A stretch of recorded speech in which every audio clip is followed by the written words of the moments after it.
ভোলায় ঘরে ঘরে গ্যাস সংযোগ ও ভোলা বরিশাল সেতু বাস্তবায়নের দাবিতে বিক্ষোভ মিছিল করেছেন ইসলামী আন্দোলনের নেতাকর্মীরা। এছাড়া তারা ভোলা জেলা প্রশাসকের মাধ্যমে অন্তর্বর্তী সরকারের সড়ক পরিবহন ও সেতু মন্ত্রণালয়ের উপদেষ্টা বরাবর স্মারকলিপি দেন। আজ সকালে ভোলার হাটখোলা জামে মসজিদের সামনে সমাবেশ করেন তারা। সমাবেশ শেষে একটি বিক্ষোভ মিছিল নিয়ে শহরের বিভিন্ন গুরুত্বপূর্ণ সড়ক প্রদক্ষিণ করে জেলা প্রশাসকের কার্যালয়ে গিয়ে স্মারকলিপি দেন।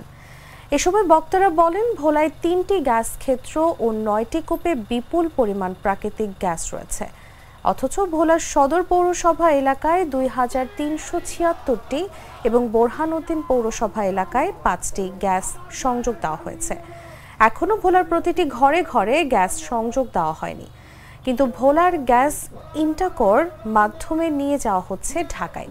এটি কোনোভাবেই মেনে নেওয়া যায় না, তাই আগে ভোলার ঘরে ঘরে গ্যাস সংযোগ দিতে হবে।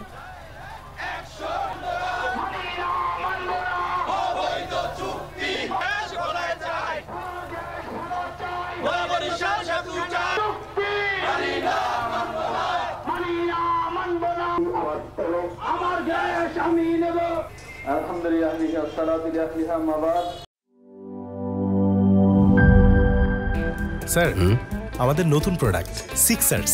দেখতে তো ভালো, খেতেও ভালো। তুমি একটু বেশিই বলো। জানি স্যার, বিশ্বাস করবেন না, তাই সুপার স্লো মোশন ক্যামেরা নিয়ে এসেছি। দেখেন স্যার, চকলেট পিনাট ক্যারামেল ও নোগাটের দারুণ কম্বিনেশন এলো সিক্সার্স চকলেট কোটেড বাই। পুরোটা এনার্জি।